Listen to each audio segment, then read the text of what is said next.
Hey guys, welcome to week 9 of SED 445, where we will look at schedules of reinforcement. So last week we looked at types of reinforcement, and now we're going to look at, the frequency that you will be providing reinforcement, so the schedules of reinforcement. So there's lots of different types of reinforcement, and we're first looking at continuous or dense schedule of reinforcement. So this is where you reinforce for every instance of the desired behavior. It's most appropriate when teaching new behavior to very young children or students with very low cognitive ability or students with a history of chronic high-frequency maladaptive behaviors, or even older children learning a new, possibly difficult behavior. So there's a means to an end, but there's few examples of continuous schedules of reinforcement in real life. So we are not paid or cut a check for every hour we work. It doesn't work like that in real life. So usually people get paid every couple of weeks or every week. It's not you're handed however much every hour that you're working. So trying to conceptualize it that it's difficult to impossible to implement over long periods of time. So you can sometimes have too much of a good thing, right? So satiation may render the reinforcer ineffective if it's happening too frequently. So once a benchmark is reached, we often move to an intermittent, non-scheduled, or naturally occurring reinforcement schedule. Intermittent schedules of reinforcement. So we have ratio, so that's after so many instances.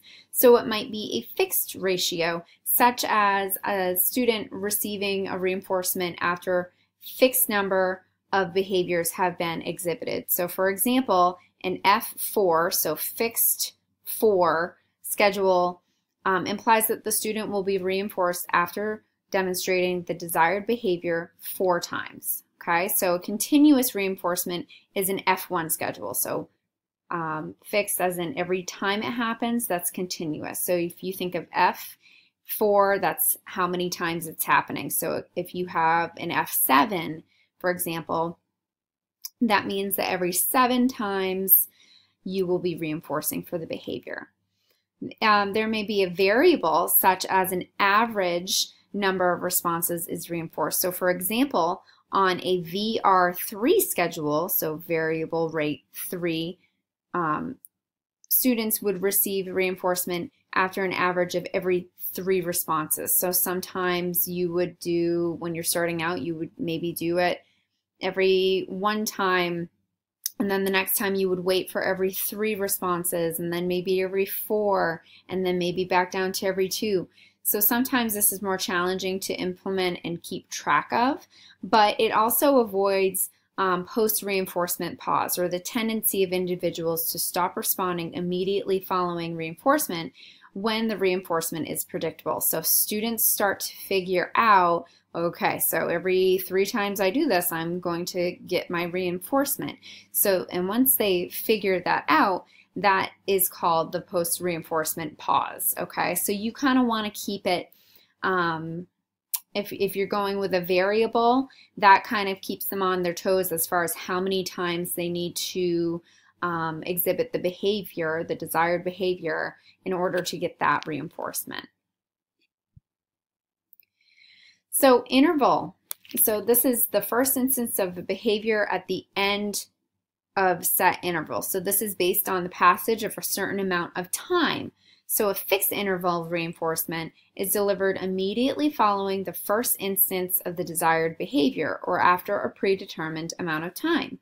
So for example, you have a fixed interval of 10 minutes or a fixed interval of 30 minutes. So the problem with this is fixed interval scalloping.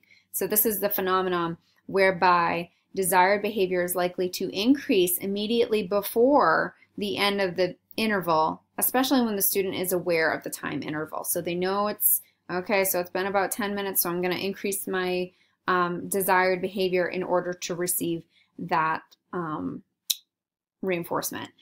So a variable interval schedule, the intervals average a predetermined number of minutes. So if you have figured out that you would like to do it every 10 minutes on average, you would, just like with the occurrence-based, you would kind of switch it up. So maybe after 5 minutes you give a reinforcer, and then maybe the next time after 7 minutes you give a reinforcer, maybe after 11 minutes you give a reinforcer, and so you're averaging maybe about 10 minutes. I'm horrible with math on the spot, but you would have to, you know, have it kind of average out to be about every 10 minutes or so.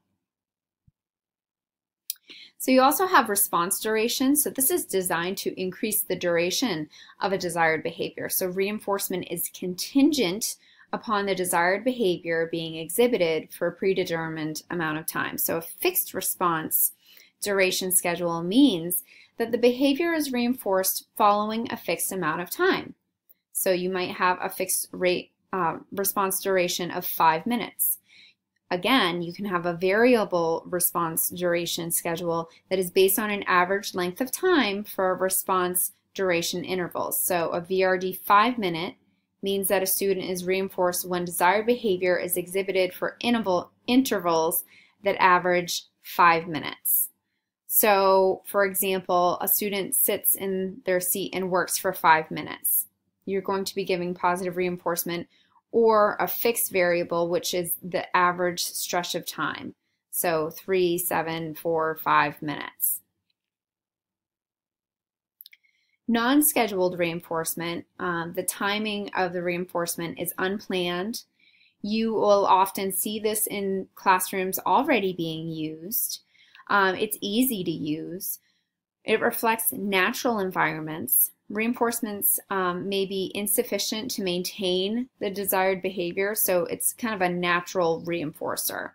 So oftentimes classrooms will use this all the time just for general population of the students, unless you know, a targeted plan is designed for a particular student, so non-scheduled reinforcement. So let's look at aligning behavior and reinforcement schedules. So the reinforcement schedule you choose really depends on the nature of the behavior and partly on teacher preferences. So discrete behaviors counted with frequency recording may be reinforced on ratio or interval schedules. This allows the teacher to precisely control the number of behaviors that students must display before they receive reinforcement. So this is sometimes hard to implement in a busy classroom, so interval might be more feasible.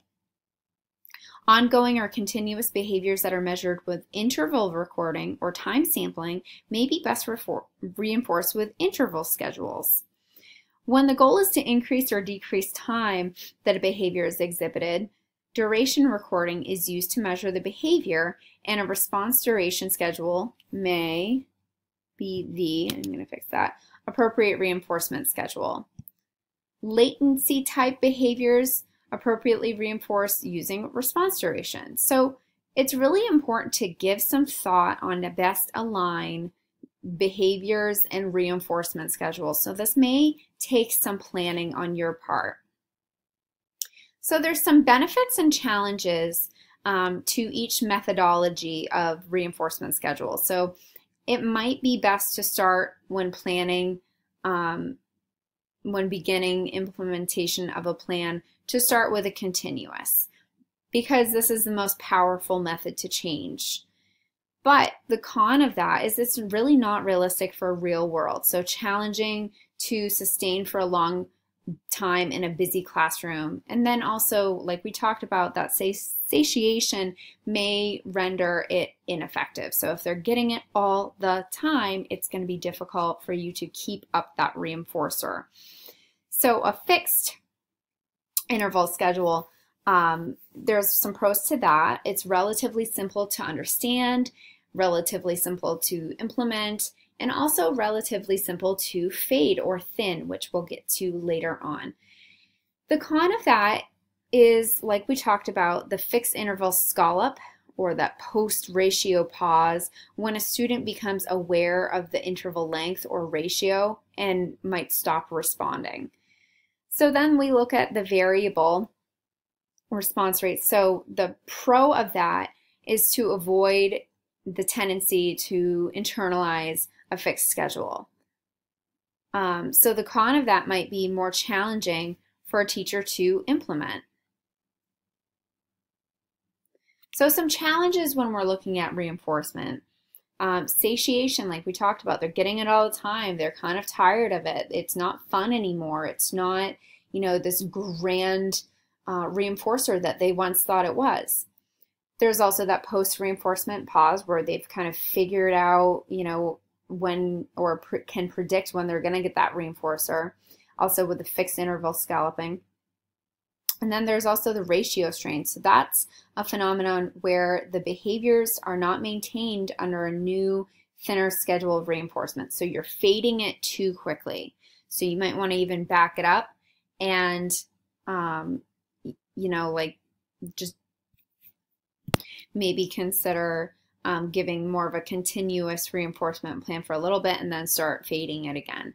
If this happens, you might want to return to a more immediate reinforcement schedule, more dense for a time, and then thin the schedule more gradually in the future. So some final thoughts on reinforcement schedules. So what if? Let's play the what if game. What if students start complaining about the reinforcement program, or they don't care, they say they don't care about the reinforcer? So this, I would suggest, just pay as little attention as possible because this is not an uncommon event. So rely only on whether or not the behavior actually improves. So students might be simply seeking peer approval or to maintain a degree of status by complaining, especially if it's, in front of their peers. You might find that there are unintended or undesirable consequences, so you can always add a rule. So when you introduce the reinforcement system, you should just first day announce to the students or student that you reserve their right to improve the system at any time. You discover loopholes in the system, or the student discovers loopholes in the system. So close those loopholes. So for example, if a student earns all the points required for positive reinforcement, then the behavior turns maladaptive. You may have to honor what you originally agreed upon, but then change it. For example, you might want to go to a response cost system. So what if you realize the student's reinforcement schedule is too dense or too thin? You can always change the reinforcement schedule. For example, waiting a month or a week may be too long for students, young students especially. So you might want to look at, bringing it back and doing reinforcement every day versus every week. So students begin asking or demanding reinforcers. So this is, if it's an ask, don't view it as a negative behavior. Instead, view it as evidence that the reinforcer is truly motivating for the student. Remember, the teacher is always in charge, so you can agree to the reinforcer if you think the student has earned it or not. If it's a demand, simply remind the student about the consequences of this behavior, and if it continues, a behavior reduction consequence or technique should be used. And we're going to get into behavior reduction next week, so hold on tight for that. So here are some examples of reinforcement schedules that you might plan out. So baseline is Charlie sits up in chair during class instruction 80% of the time. So you would start by upping it slowly. So here's your benchmark for the next time. Charlie will sit up in his chair 85% of the time during class instruction over a 10-day period. The specific behaviors to be reinforced: sitting up straight in the chair at the desk, and the reinforcement schedule: verbal praise, like "good job, Charlie." Fixed interval, 1 to every 5 minutes. And minutes is spelled wrong and I can't edit that. Oopsie.